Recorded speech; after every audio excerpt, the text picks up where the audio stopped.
सत साहिब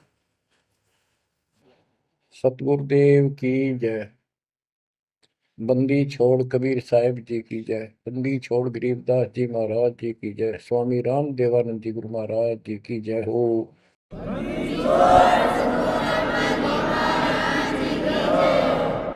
सर्व संतों की जय, सर्व भक्तों की जय, धर्मी पुरुषों की जय। श्री काशी धाम की जय, श्री सुडानी धाम की जय, श्री क्रोथा धाम की जय, श्री बरवाड़ा धाम की जय। सत साहिब गरीब नमो नमो सत पुरुष को नमस्कार गुरु के नहीं। सुर नर मुनि जन साधुआ संतों सर्वस नहीं। सतगुरु साहेब संत सब दंडोतम प्रणाम। आगे पीछे मध्य हुए तिनको जा कुर्बान। नराकार निर्विषम काल जाल भय भंजन। निर्लेपम निज निर्गुणम अकल अनुपेशंदनम। सोहम सुरति समापतम सकल समाना निर्तल। उज्ज्वल हिरंबर हरदम अम्बे पर्व अथाह वार पार नहीं मध्य तुम।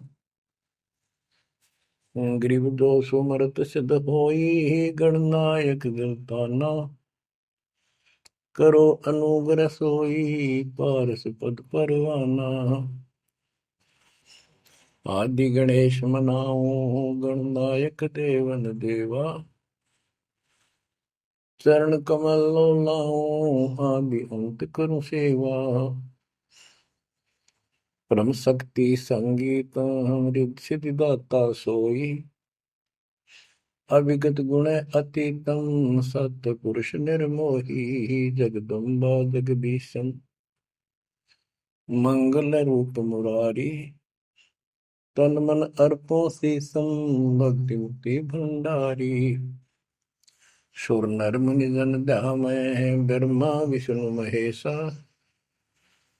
शेष सहस मुख गावै पूज्य आदि गणेशा।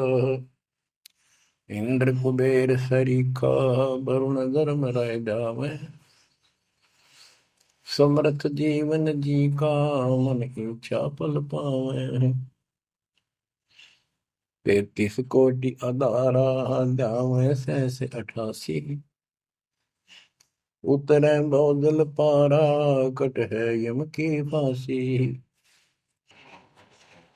कबीर सतगुरु के उपदेश का सुनिया एक विचार। जय सतगुरु मिलते नहीं जाते नरक द्वार। नरक द्वार में दूत सब करते खेचा तान। उनसे कभू नहीं छूटता फिरता चारों खाने। कबीर चार खानी में भरमता कबहू न लगता पार। सो फेरा सब मिट गया मेरे सतगुरु के उपकार। जय जय सतगुरु मेरे की। जय जय सतगुरु मेरे की। सदा साहिबी सुख से बसियो। अमरपुरी के डेरे की। जय जय सतगुरु मेरे की। जय जय सतगुरु मेरे की। सदा साहिबी सुख से बसियो। अमरपुरी के डेरे।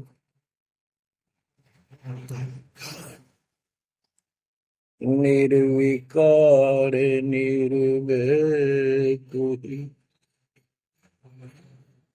और सकल वैमा। यदि साधु और सकल वैमा। सब पर तेरी साहिब, सब पर तेरी साहिबी, तुझ पर साहिब नो, निर्विकार निर्भय, निर्विकार निर्भय तू ही, पूर सकल बेमा, हे जी साधु पूर सकल बेमा,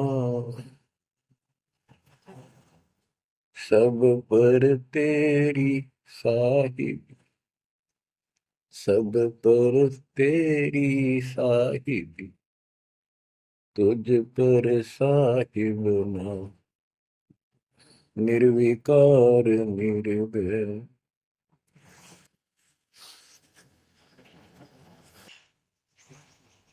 परम पिता परमात्मा कबीर जी की प्यारी आत्माओं,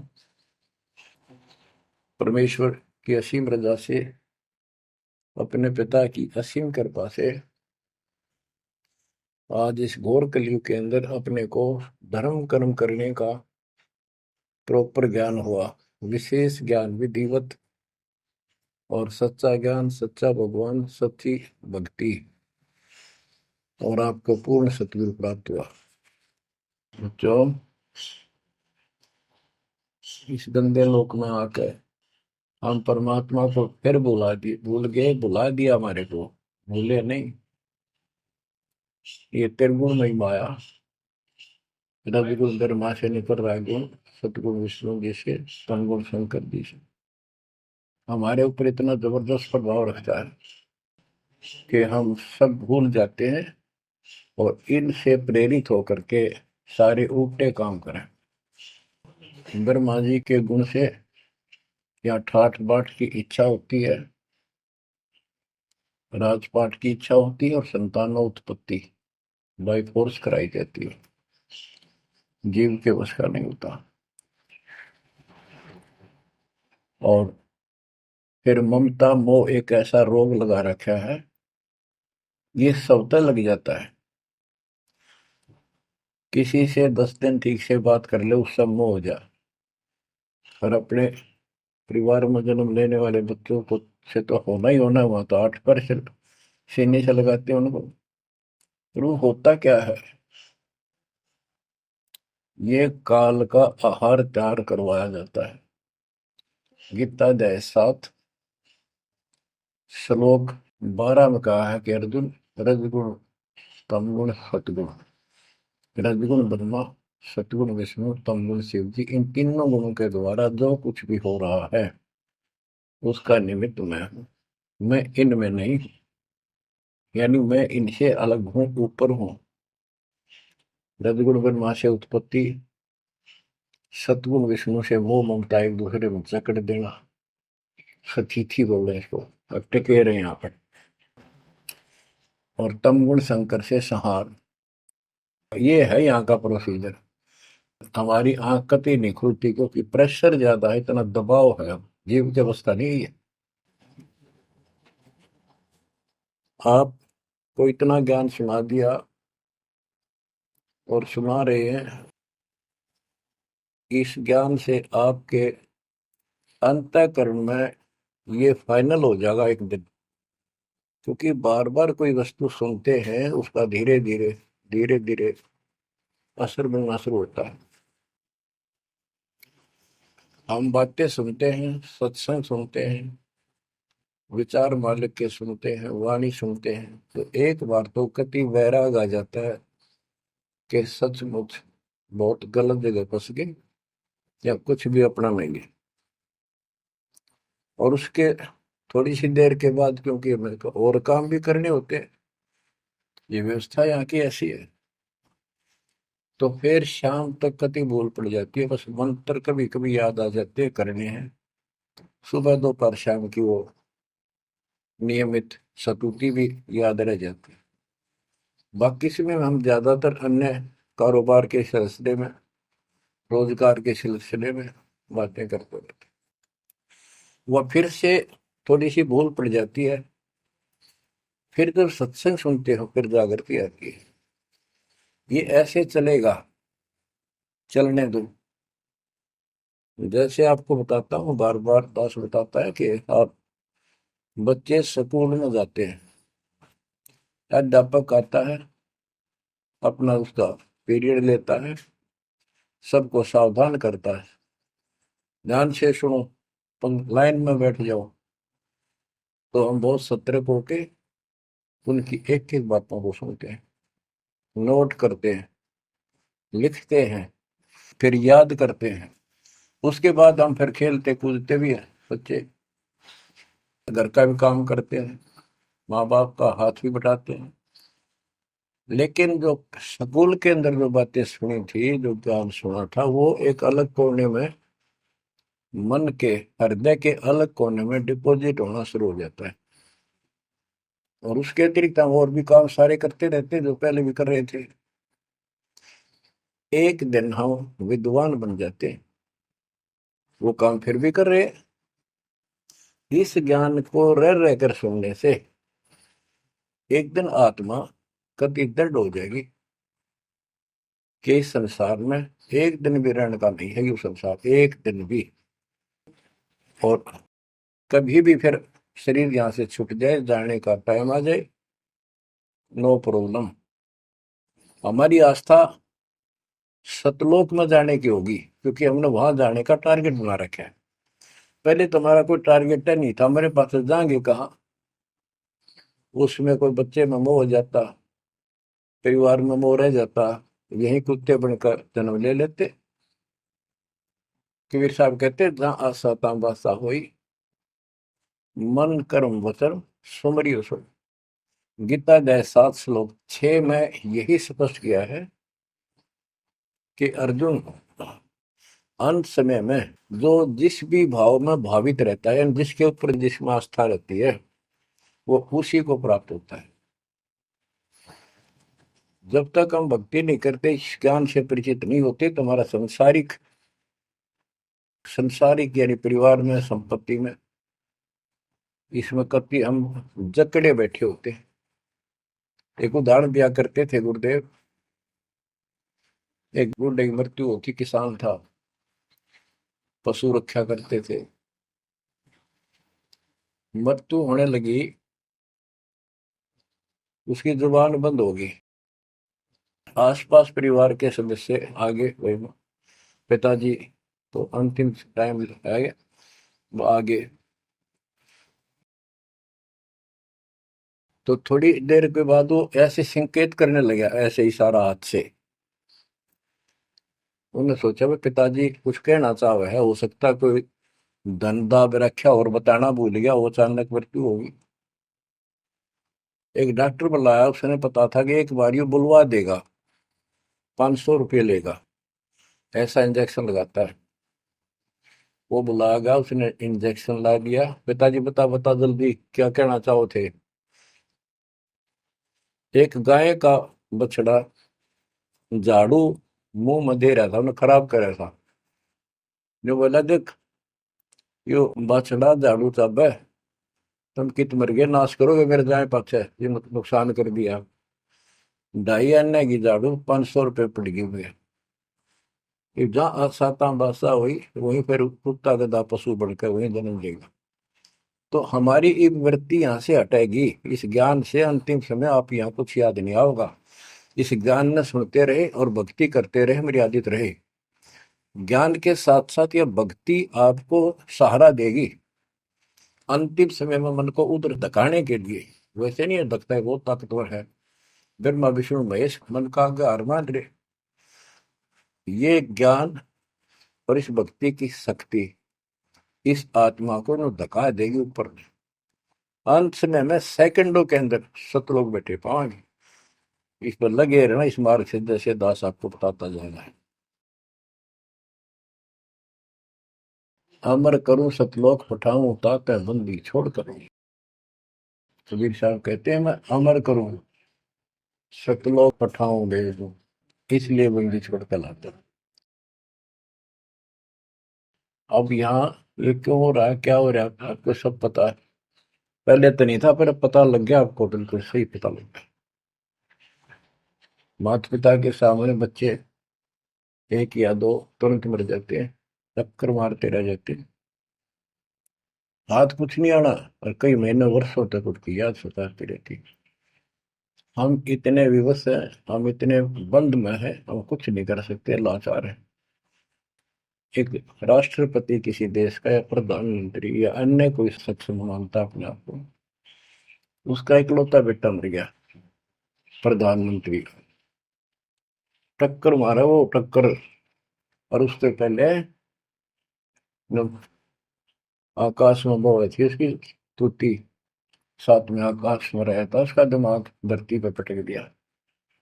एक बताते हैं, महाभारत में प्रकरण आता है, द्रोणाचार्य, ये गुरु था कौरव पांडवों का, और शिक्षा दिया करता, मोह मत करो, मोह सबसे बड़ा खतरनाक है। द्रोणाचार्य का जब लड़का अश्वत्थामा मरा, मरा नहीं था उस समय तक, ये कह दिया गया अश्वत्थामा मर गया। वो झूठ बुलवाई गई थी श्री कृष्ण में प्रवेश काल द्वारा, कि एक अश्वत्थामा नाम का हाथी था, उसको मार दिया गया। और युधिष्ठिर का बहुत विश्वास करते थे सब, कि ये सत्यवादी है, कभी झूठ नहीं बोलता।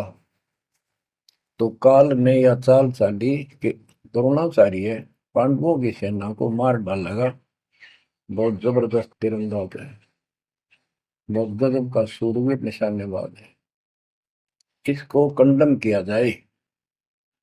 तो उसको कंडम करने का तरीका अपनाया कि इसको एक झूठी खबर फैलाई जाए कि अश्वत्थामा का बेटा मर गया युद्ध में, फिर ये पागल हो जाएगा। ऊपर तक दुनिया गीत गाती है, जब लग गए अपने, जब पता लग गए तो युधिष्ठिर से झूठ बुलवा दिया कि तूने कह दे कि अश्वत्थामा बीते, अश्वत्थामा मर गया, तेरी झूठ भी ना होगी, हाथी मर गया ना, ये हो जाएगा।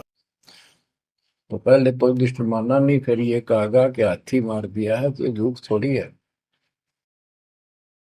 झूठ तो थी है, न्यू थोड़ा। पहले हम छोटे से थे, तो न्यू कहते, अरे झूठ बोली तो ना पाप लगेगा, बोला ना, उंगली पर उंगली चढ़ा के बोली थी, ये कौन पाप लगे। यानी ये अपने फार्मूले हैं, पाप तो पाप तो लगेगा। तो सब ने कहा कि आपका बेटा अश्वत्थामा मर गया, द्रोणाचार्य। तो बोला नहीं, मेरा बेटा नहीं मर सकता, नहीं मर सकता, उसको मारने की हिम्मत किसी में नहीं है। कि युधिष्ठिर कह देगा तो मैं मान जाऊंगा।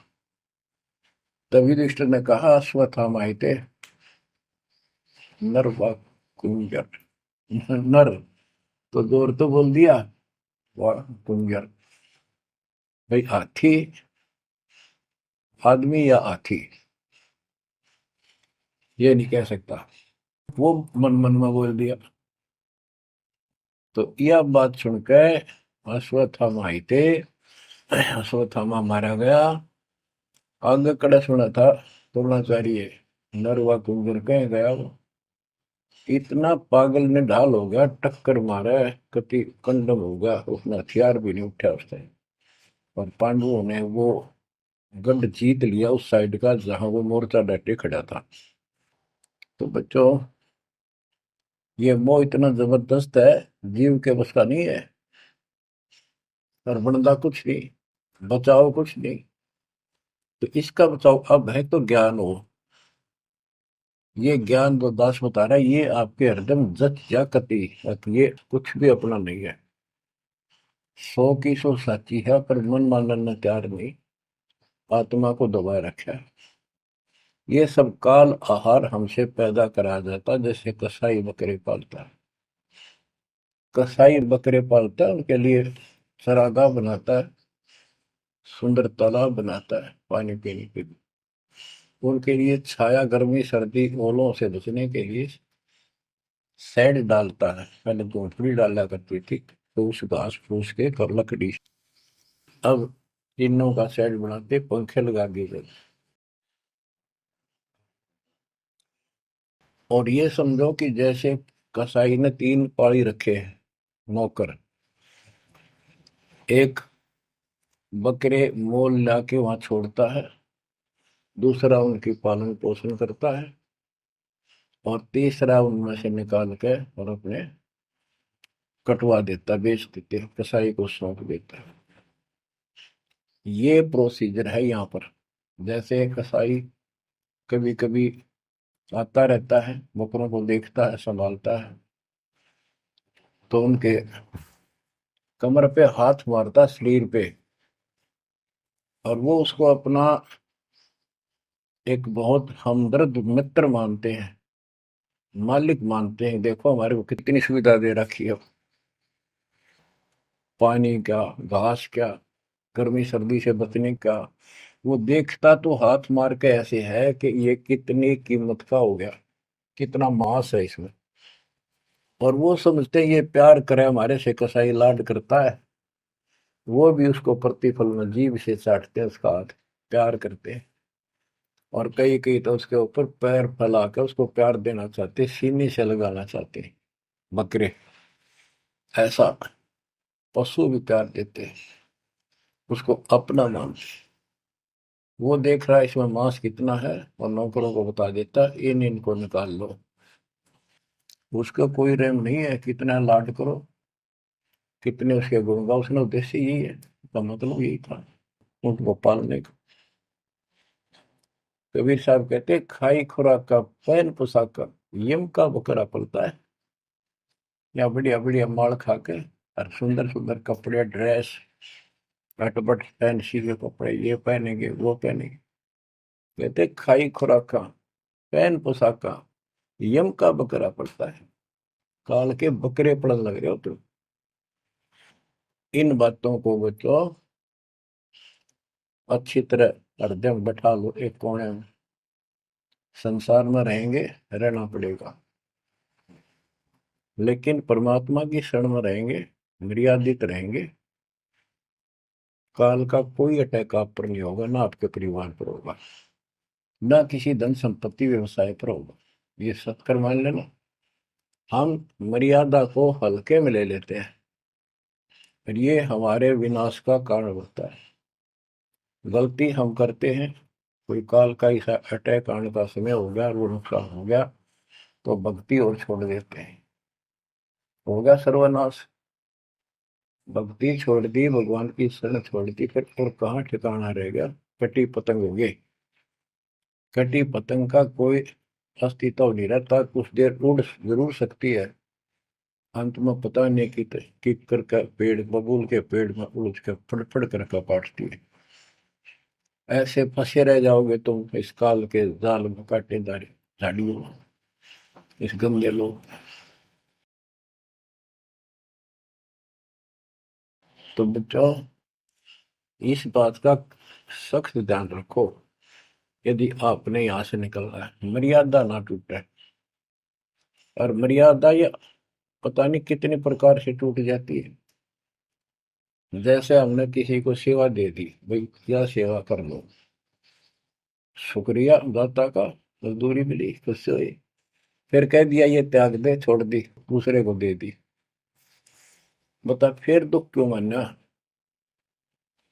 फिर दुख मानते, मैं ये समझा, इतना ज्ञान होकर भी तुम ऐसी बातें करते हो, तो शुक्र मनाओ, और 100 बार हाथ जोड़ के भाई बहुत अच्छा, गुरुदेव का आदेश है कि भाई सेवा कर लेगा, मुझे भी और सेवा दे दियो कोई, मेरी नीयत से सेवा करने की। करना मिला तो अपना सबर करे, भक्ति करे, सत्संग में जाओ। 100 सेवा है आश्रम में करने वाले को, बहुत सी सेवा होती है। तो एक बात का बंद कर नहीं बैठना चाहिए।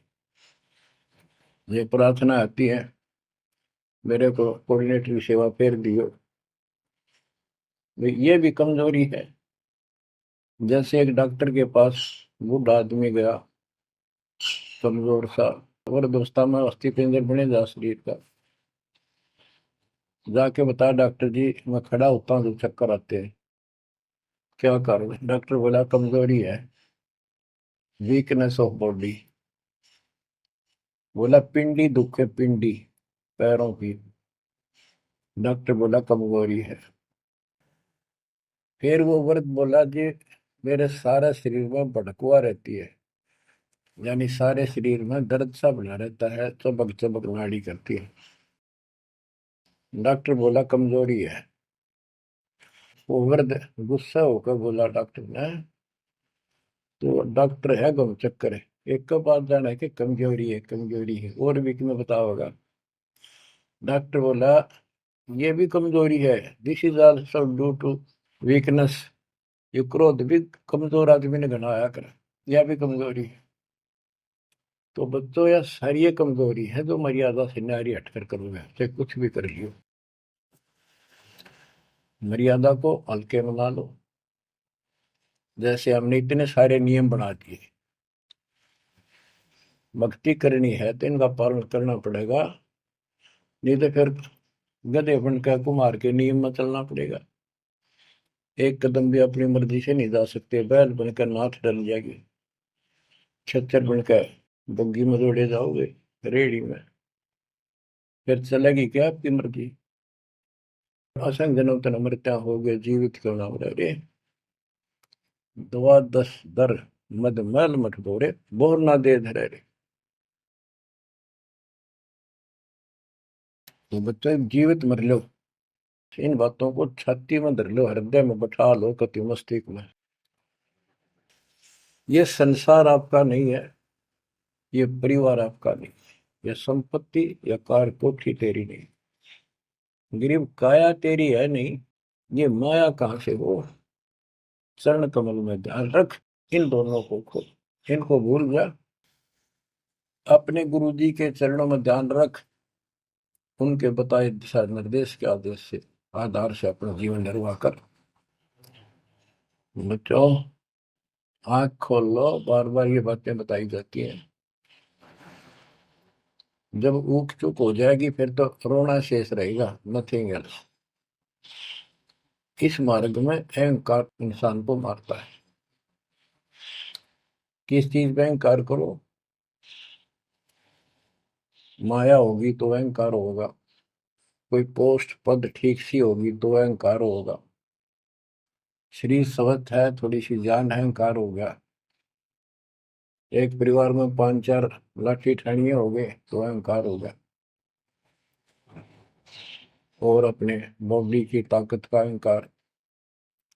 और भी सैकड़ों कारण है जो इंसान के मन में दोष पैदा हो जाता है। तो ये इंसान का सबसे बड़ा खतरनाक शत्रु है। परमात्मा को अहंकार पसंद नहीं, और छोटी मोटी गलती को माफ कर सकता है। रावण था जिसे अहंकार नहीं छूटा, 10 मस्तक सर भी काट दिए, 10 बार काट दिए तो वापस दे दिए, ले भाई। ये सारा कुछ खेल कबीर साहब का किया, सारा कुछ।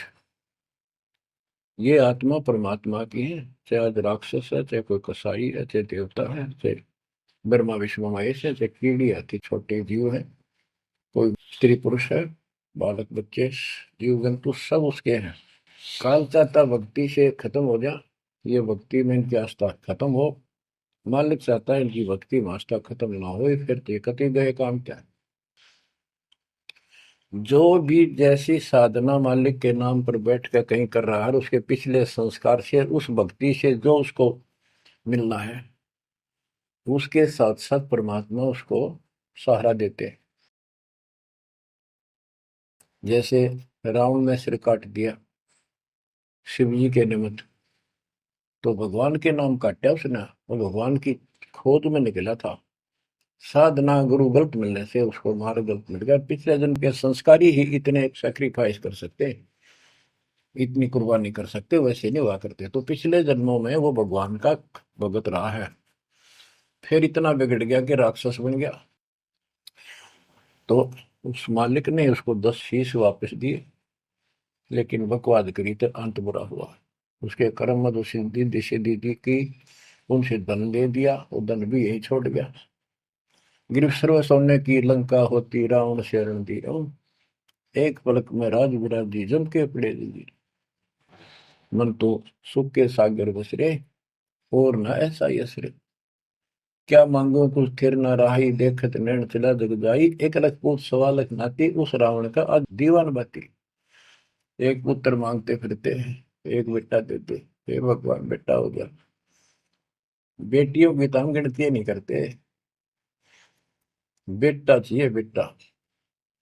वो किस लिए उगलथमी पैदा कर रखी थी कि बेटा ना हो, यहाँ तक गति नहीं होगी माँ बाप की, क्योंकि अंत समय में जेठा बेटा, बड़ा पुत्र माँ बाप का अंतिम संस्कार कराए, यानी उसने फूका है, फिर उसकी अस्थि डाल करावे, फिर उसकी क्रियाक्रम करावे, तो उसकी गति हो। और जिसका बेटा नहीं, उसकी गति नहीं हो सकती। उसको तो संतान वाला मानते भी को नहीं, मना नहीं करते थे। अब तो ये चांदना होगा, रोशनी होगी, बेटा बेटी है, कितनी मूर्खता का काम था। लेकिन काल ने तो उल्टी पढ़ाई पढ़ानी, उल्टा रास्ते डालना, और वो होना एक परंपरा बनाकर बैठ गए। वो एक लकीर के फकीर होंगे। जैसे राजा दशरथ का सबसे बड़ा बेटा रामचंद्र था, उसको राज दे दिया, और बच्चों फिर उसको वनवास देना पड़ गया मजबूरी में। रामचंद्र जी वनवास में चल पड़े। राजा दशरथ का इतना मोह था अपने बच्चों में, रामचंद्र में विशेष, और जो बिछुड़ा उसमें ज्यादा हुआ करे, तो नो चल पड़ा। महल के ऊपर चढ़ के देखा, दिखता रहा, फिर नहीं दिखा तो चौबारे की अटारी पर चढ़ गया। चौबारे पर चढ़ कर जहां तक उससे दिखा, फिर मुंडेर पर चढ़ गया, एडी ठाई गिर गया, वहां से जमीन पर गिर गया, गिरते मर गया। अब रामचंद्र वापस नहीं आया, उसका अंतिम संस्कार किसने करा? वो पूछने वाला वे मंदबुद्धियों ने, जो दुनिया को भ्रमित क्या करते थे, किसी की अकल वहां नहीं गई वहां तक। जेठा बेटा था ही नहीं, फिर उसके अंतिम संस्कार किसने करे? दूसरा न करे होंगे।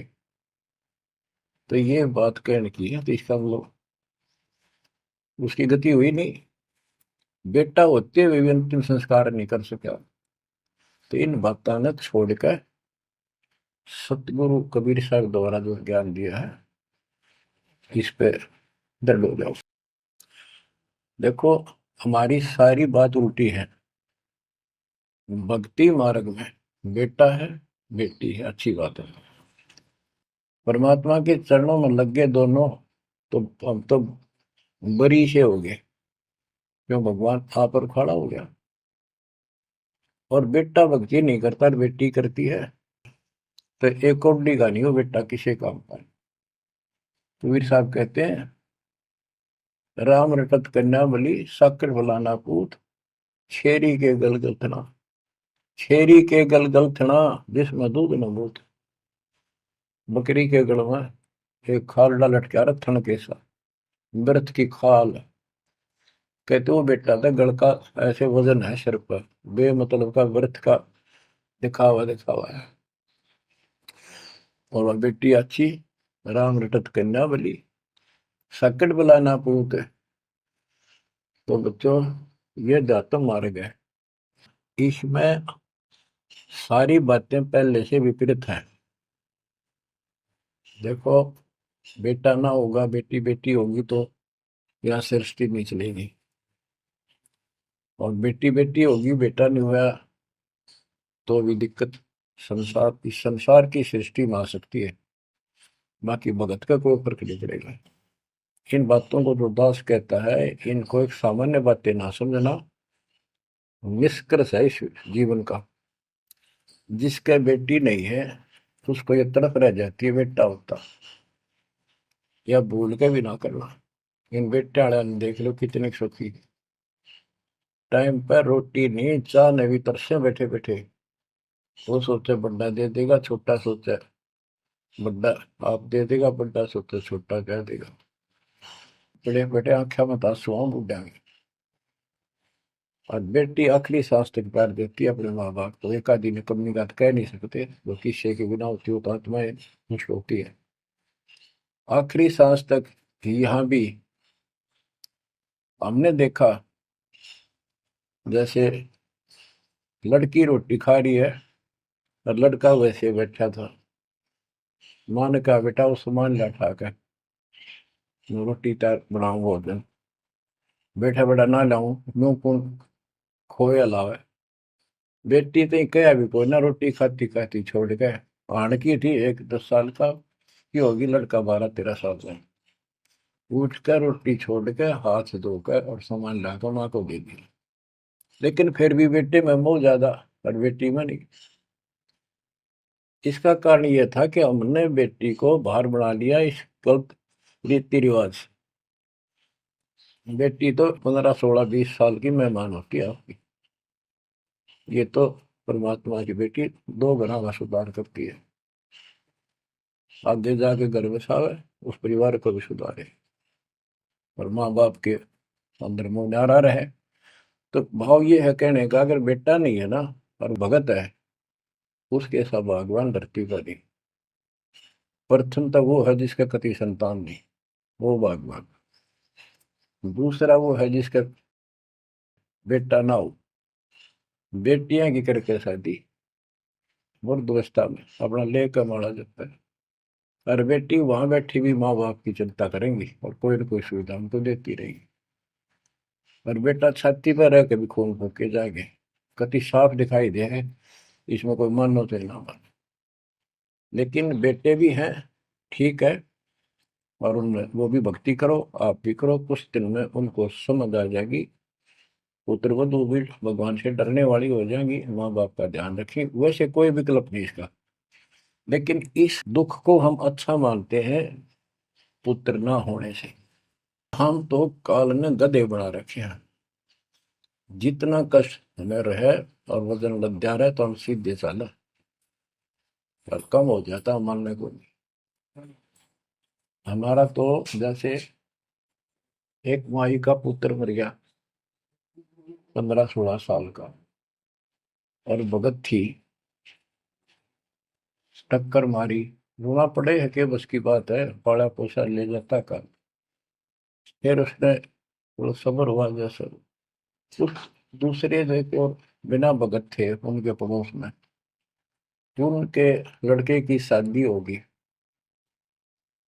और वह पत्नी थी बदचलन, उनको समझाने की चेष्टा करी कि तू ऐसा ना कर। लेकिन वह तो मानी नहीं, उसने वही फांसी खा ली। अब वह भी मर गई और वो बेटा भी जेल में, और वो सारे जेल में।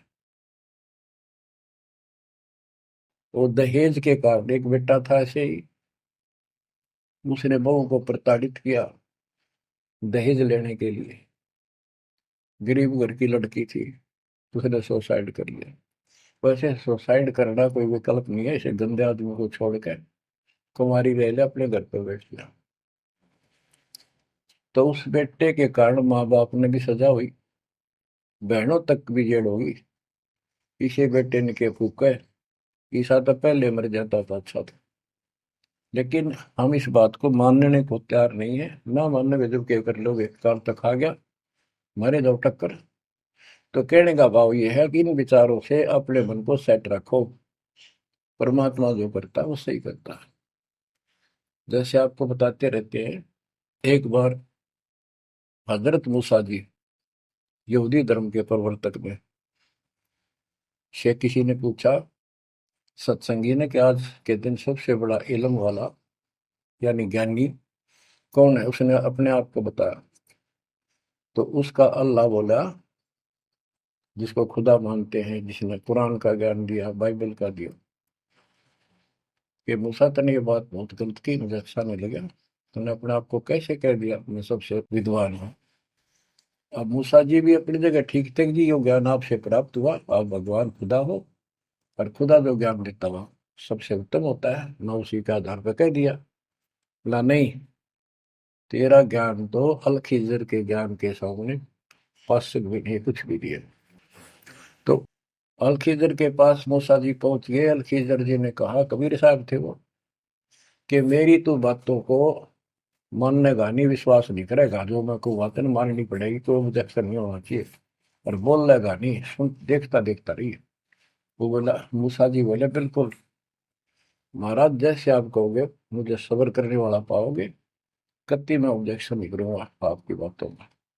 अगर तू खरा उतरा तो ज्ञान बताऊंगा, ना बताऊंगा। उसने रास्ते में चलते, एक जवान लड़का था, 17-18 साल का, अलखिजर ने पकड़ के और उसकी गर्दन पकड़ के मार दिया। तो मूसा जी बोले, तनिष बेकसूर को मार दिया, तेरा दिमाग खराब है, यूं क्यों मारा तेने, क्या बिगाड़ा तेरा इसको। तो अलखिजर बोला, मैंने कहा था मैं जो करूँ तू देखता रहिए, बोलना नहीं है, मेरी क्रिया पे अविश्वास ना करना। मूसा जी ने अपनी गलती मानी, चल पड़ा। ऐसे ऐसे 2-3 और कारण गए, सब में उसने ऐसे ऑब्जेक्शन किया, आखिर में वो बिना हार गया। मूसा कि मैं इस योग्य नहीं, मैं आपकी बातों को अविश्वास करता रहा हूँ।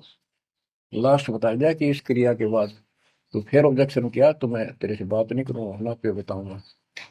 ज्ञान बोला भी ठीक है, उस पर भी हार गया वो। तब अलखेजर बोला, सुन ले, ज्ञान तो तूने बताओ नहीं, तो वो लड़का क्यों मारा था। वो ऐसा दुष्ट पैदा हो गया था, इसके माँ बाप भगत हैं, और उनको इतना परेशान करता, वह रो रो का टाइम काटते। उसके स्थान पर भगवान ने उनके घर में 50 साल की उम्र में एक बेटी का जन्म दिया। उनका सुखी जीवन रहा, ये प्रमाण है उसके अंदर, बाइबल के अंदर। तो बच्चों, ये सत्कर मान लो, मालिक जो करे उसको सही मानो। ऊक चूक हो भी जा तो भगवान से दूर ना हो जाना। वो जो करेगा भगवान कभी गलत नहीं करेगा, ये तो आपने मानना ही पड़ेगा। गलत तो हम करे बैठे, हाँ यू काल करवाने लग गया, और रोज गलत हुआ है, एक दिन भी तो नहीं।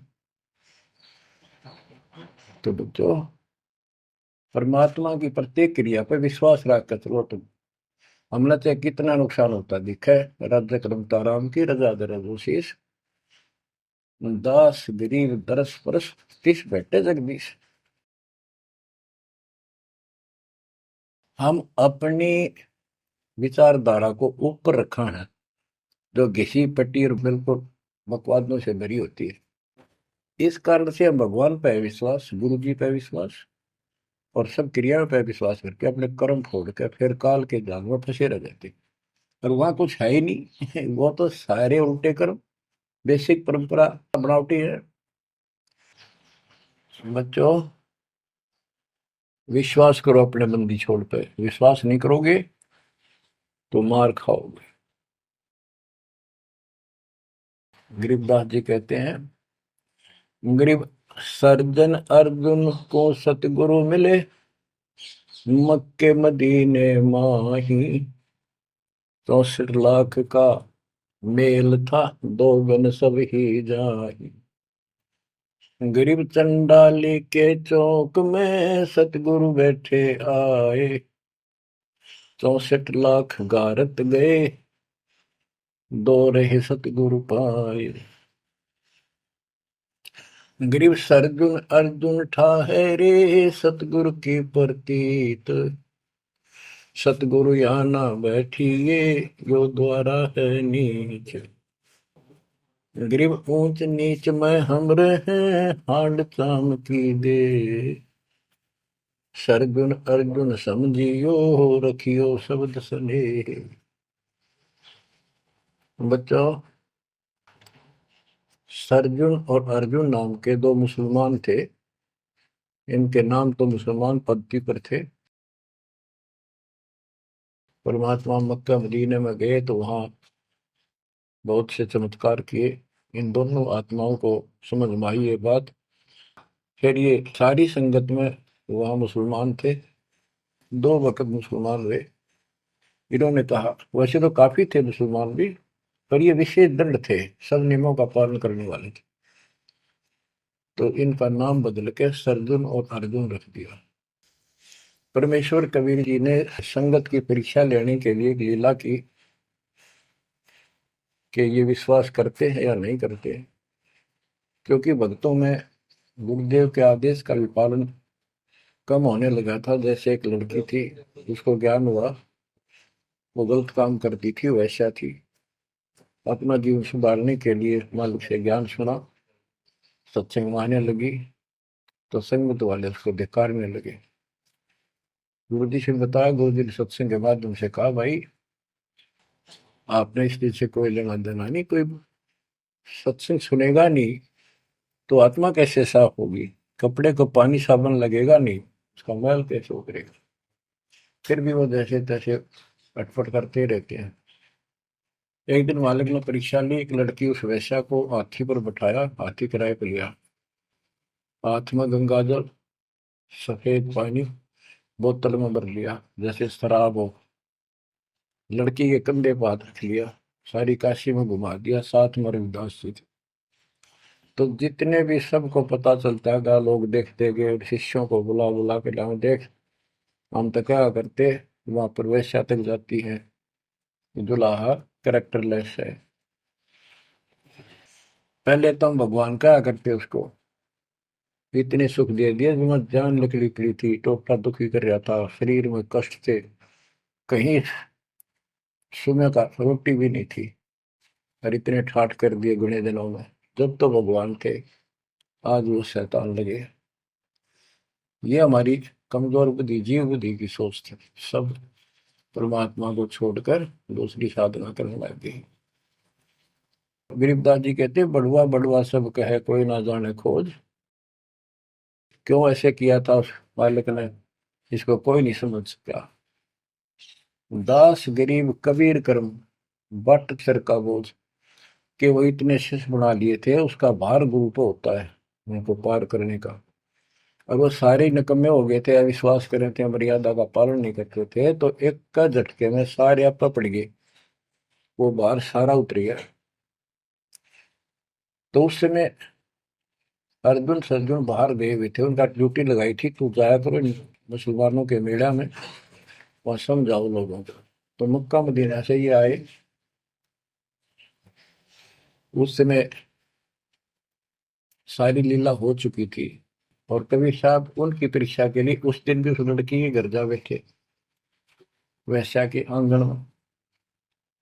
अर्जुन सर्जुन को बताया कि गुरुजी तब भाई कति गिर गए, जुल्म कर दिया सरेआम, वैश्या के साथ साथी में घूम रहे थे, शराब पी रहे थे।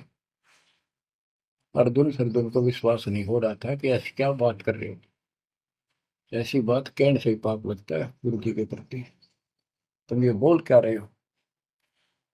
तो एक बोला, मैं अभी देख कर हूँ, आज भी वहीं बैठे ना, एक ही ना, तो जा देख ले, देख लो जाके। वो दोनों वहां गए, परमात्मा बैठे थे, लड़की पैर दुबारी, गुरु जी बैठे चारपाई पे, बेटी बैठी नीचे। तो गुरु जी को शिक्षा देते हैं, गिरफ्त अर्जुन अर्जुन ठहरे, सतगुरु के प्रतीक। यानी उनने कुछ दृढ़ता दिखाई थी, फिर जाके देखा तो वहां सतगुरु से बोले, सतगुरु आना बैठिए, यो द्वारा है नीच। हे सतगुरु, आप यहाँ ना बैठो, ये तो एक नीच औरत का घर है। परमात्मा बोले, गरीब ऊंच नीच में हम रहे, ये हाड चाम की दे, तुम्हारी हाड चाम की दे है, इसकी बोई। अर्जुन अर्जुन समझियो, रखियो शब्द स्नेह। तुम समझ जाओ, अपनी भक्ति कर लो, जो नाम दिया, इन बातों में कुछ नहीं दे रहा। तुम गुरु को शिक्षा देते हो तो मेरे गुरु हो गए। ऊंच नीच में हम रहे, ये हाड चाम की दे, सरजुन अर्जुन समझियो, रखियो शब्द स्नेह। तो उनकी आंखें जब खुल गई, पैर पकड़ लिए, माफ करो गुरुदेव, मेरे नीच आत्मा है, हमसे बड़ी भूल होगी, क्योंकि वो चाहती है उनको भगत की भक्ति की। फिर परमात्मा ने कहा, बेटा कितनी बात बना लो तुम, मेरे प्रति वो भाव थारा हो नहीं सकता, तुम्हारे मन में मैल आ चुका है, और ईब मेरे इस शरीर से, गुरु रूप से तुम पार नहीं हो सकते। फिर रोए बुरी तरह जी, फिर उद्धार कैसे होगा? फिर बता कि दिल्ली से 10 मील दूर पश्चिम की ओर किसी गांव में हम फिर आएंगे, हमारा एक भक्त आएगा, उसको दीक्षा देंगे, दीक्षा उससे लेकर तुम कल्याण को प्राप्त होगे। तो वो कहते हैं वहां से चल के वृद्ध अवस्था में हमायूं गांव है खरकोदे के पास, वहां आकर उनके कति वृद्ध हो गए, मालिक की कृपा से वो 200 साल जिए ऊपर में। और फिर गरीबदास जी को परमात्मा मिले 10 साल की उम्र में, उनको दीक्षा का आदेश दिया। तब उसने वहां से दीक्षा लेकर वहीं शरीर छोड़ दिया, छुड़ानी में। उनकी अभी तक हमारे सामने बताओ थे, हम जाने लगे थे कि अब 2-3 साल पहले, 10 साल पहले, या भोरी वाले महाराज आया करते गरीबदास जी, उन्होंने वो मंडी फुड़वा दी। उनके दोनों की यादगार बनी हुई थी, इसलिए फुड़वा दी कि लोग इन पूजन लाग जाए गरीबदास जी को छोड़ के। तो कहने का भाव यह है बच्चों, आंख खोल लो, इन बातों को चिंतरा, गुरु के प्रति कभी अविश्वास नहीं होना चाहिए, और परमात्मा की प्रत्येक क्रिया को शिरोधार्य होना चाहिए। आंख खोल लो, परमात्मा बार बार यह मौका नहीं देगा आपको। समझा है तो सिर दर पाऊं, और नहीं रे ऐसा था। ये संसार समझदा नहीं, कहंदा शाम दोपहरे गरीब दास ये वक्त जात है, रोवोगे इस पैरे। भक्ति नहीं करते वो न्यू रोएंगे, गलत साधना कर रहे वो रोएंगे। ये सच्ची भक्ति करके मर्यादित ना रहे तो तुम रोओगे।